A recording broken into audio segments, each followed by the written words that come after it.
Frères et sœurs, loué soit Jésus-Christ. Je vous souhaite un bon dimanche. En ce jour, ce dimanche 29 juin, nous célébrons la solennité de Saint Pierre et Paul, apôtres, et considérés comme les deux colonnes de l'Église. Donc c'est une solennité.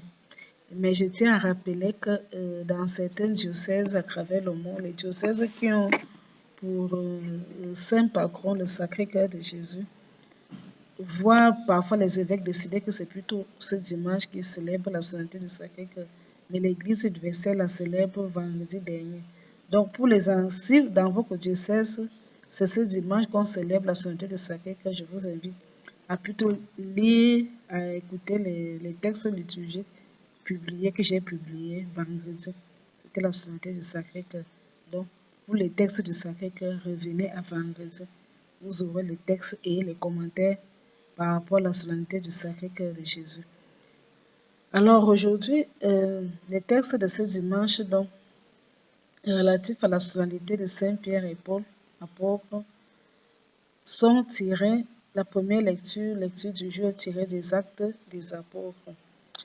Chapitre 12, du verset 1 à 11. Actes des Apôtres, chapitre 12, verset 1 à 11. À cette époque, le roi Agrippa se saisit de certains membres de l'Église pour le mettre à mal. Il supprima Jacques, frère de Jean, en les faisant décapiter.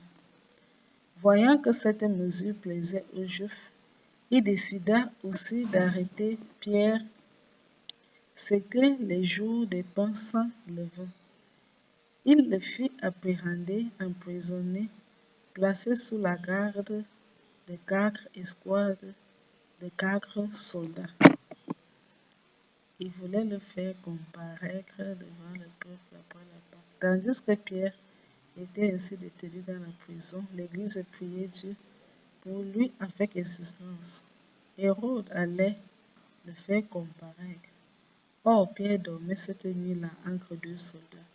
Il était attaché avec 2 chaînes et des gardes étaient en faction devant la porte de la prison.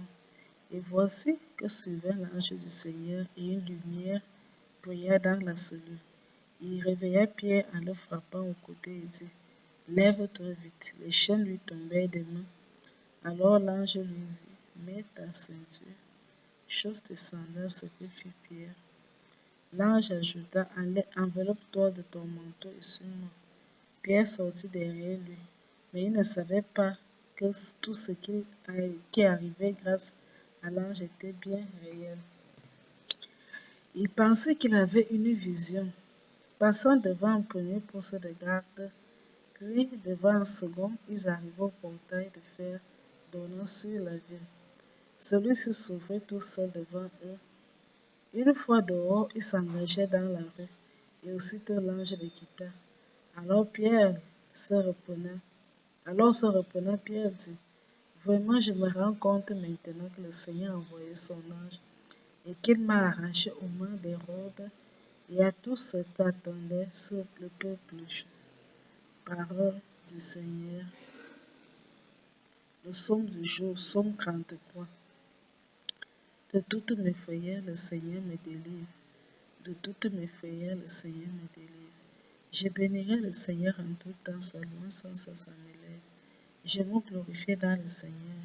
Que les pauvres m'entendent et soient en fête. De toutes mes frayeurs, le Seigneur me délivre. Magnifiez avec moi le Seigneur, exaltons tous ensemble son nom. Je cherche le Seigneur, il me répond. De toutes mes frayeurs, il me délivre. Qui regarde vers lui resplendira, sans ombre ni trouble visage.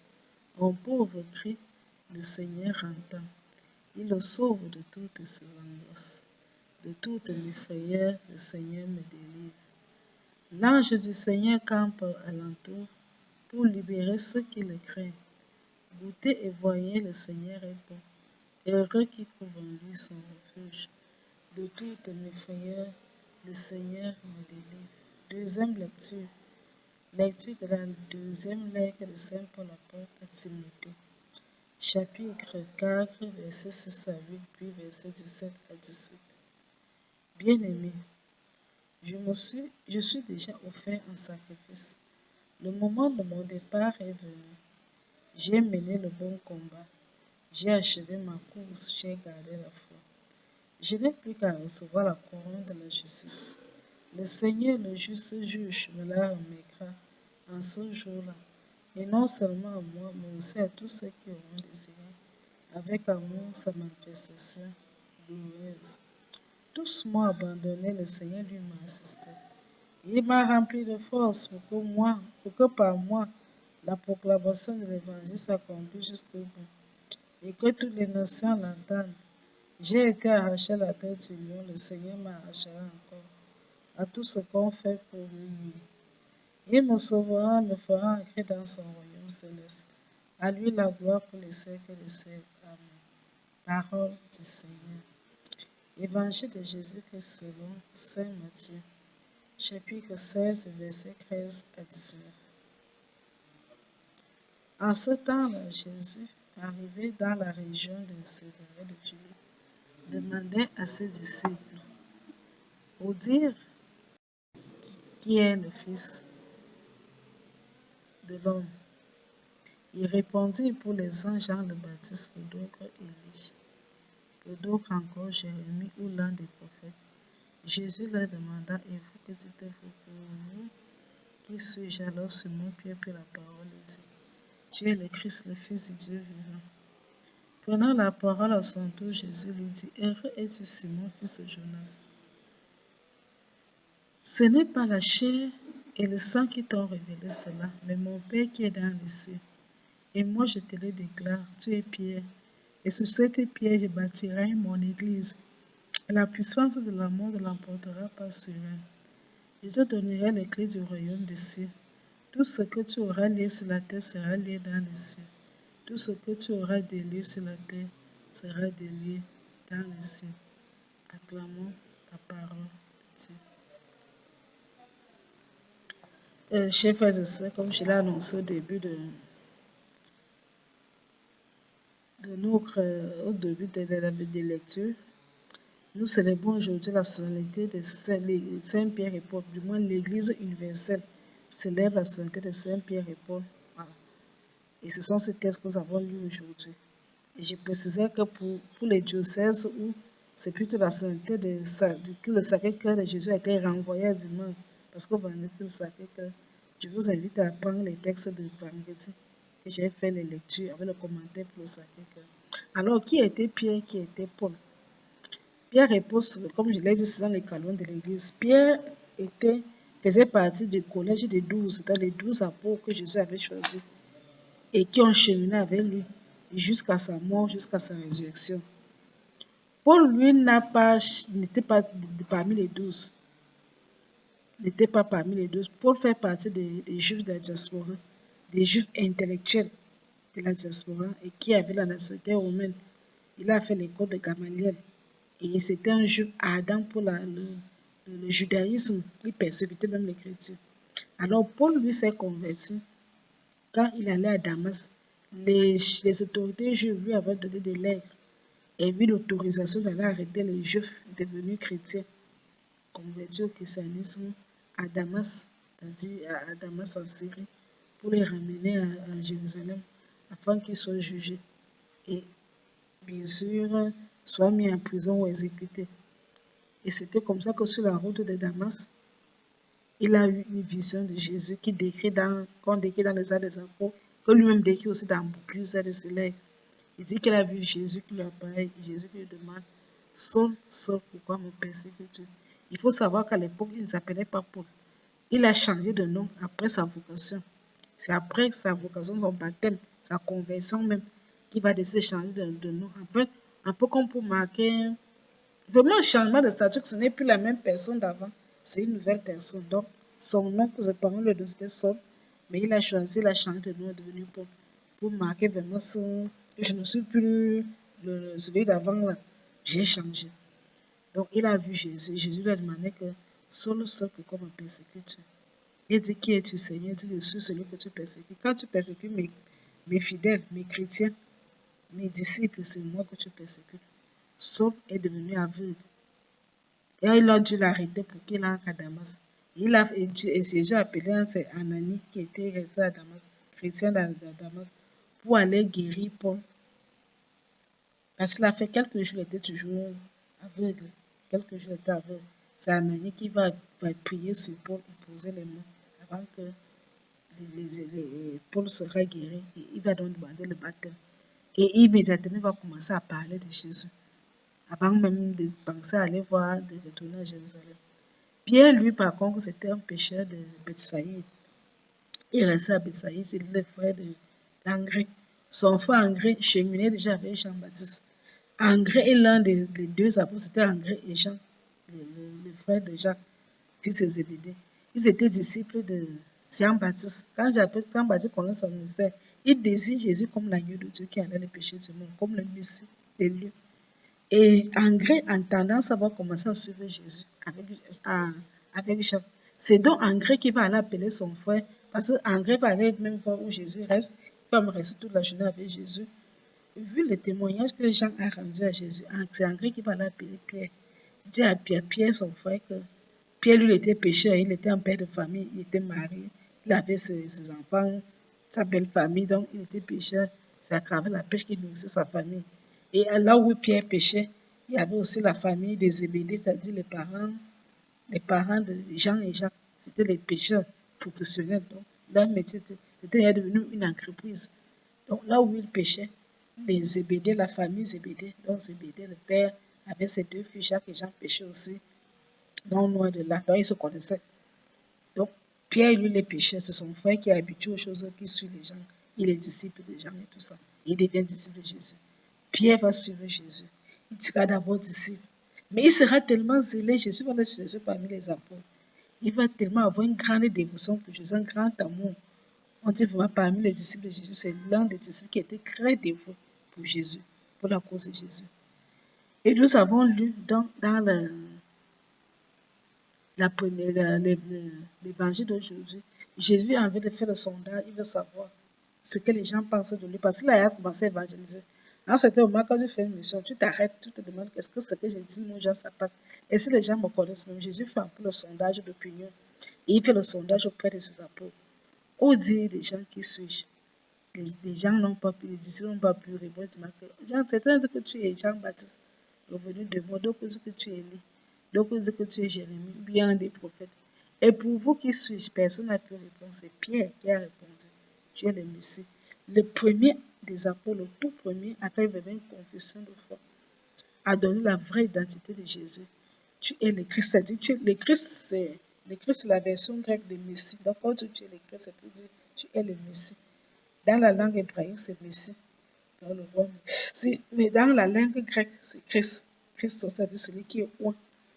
Le Messie annoncé par les prophètes. Tu es le Christ, le Messie. Tu es le Fils de Dieu. Il donne donc deux titres à Jésus. Le Messie, le titre de Messie, c'est-à-dire le Christ. D'où l'appellation Jésus Christ. Christ. Et le titre de Fils de Dieu, c'est Pierre. Mais ce jour, quelque chose va se passer. Jésus va lui faire deux promesses. Un, tu es pied sur cette pierre bâtirai mon église. Et même Jésus ressuscité va encore conforter Pierre, soit le berger de mes amis. Si vous avez lu le texte de la veille, parce qu'il y a les lectures de la veille, comme c'est une solennité, il y a les lectures de la veille. Dans l'évangile d'hier, justement, on reprenait ça. Jésus ressuscité dit à Pierre, sois le berger de mes brebis, de mes agneaux. Jésus a choisi Pierre comme le chef de ses apôtres. C'est-à-dire, après le départ de Jésus, c'est Pierre qui a pris le relais, qui est devenu le chef de l'église primitive. C'est pour ça que dans l'église catholique, Saint Pierre est considéré comme le premier pape de l'église. On dit souvent que le pape Léon XIV, qui est là au Vatican actuellement, est le successeur, je crois, ce 267e pape de l'église catholique. Le premier pape étant Saint Pierre. Et Léon XIV, qui est là actuellement, est le 267e, parce qu'il est le successeur de Saint Pierre. Quand Pierre est mort, quelqu'un d'autre a pu le porter Saint-Là. Et à partir de là, on peut vous donner tous les noms des papes qui ont succédé jusqu'à on arrive à Léon XIV. Donc, Saint-Pierre est le premier pape de l'Église catholique. C'est le chef des apôtres, désigné par Jésus lui-même. S'opposer donc à Pierre, c'est s'opposer à Jésus lui-même, parce que c'est Jésus qui l'a nommé. Il ne s'est pas levé de lui-même qu'il a dit que chef. On n'a pas voté Pierre pour qu'il soit au chef des apôtres. Les églises ne vont pas voter. Ça n'a pas été un vote qu'on a vu que non, comme c'était lui le plus jeune, le plus intelligent, le plus... Non. Les apôtres ont seulement pour parce que c'est Jésus qui l'a désigné. Tu es Pierre, sur cette pierre bâtirai mon église. Et quand il est ressuscité, il a dit à Pierre, sois le berger de mes brebis. Et Pierre est mort à Rome, crucifié, à l'époque de Néron.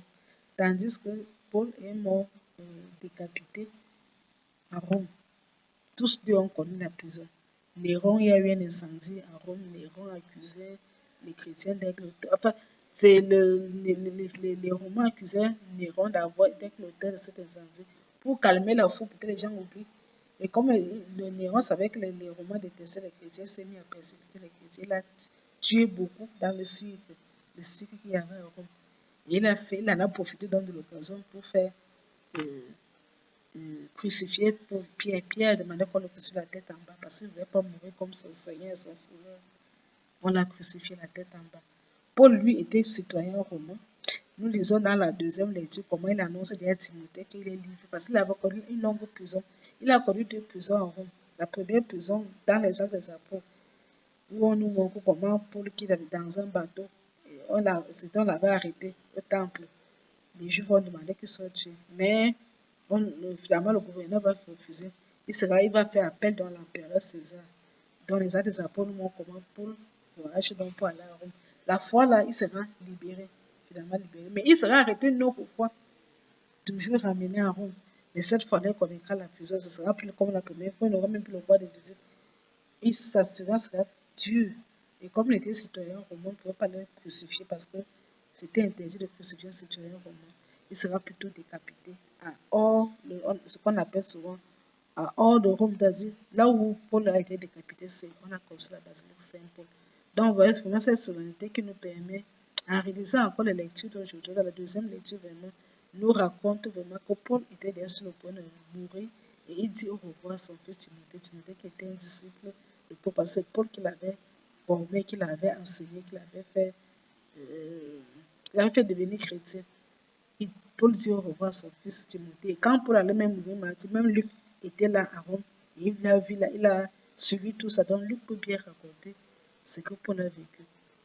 Donc Pierre et Paul sont tous deux morts à Rome en 29 juin, d'où leur célébration commune.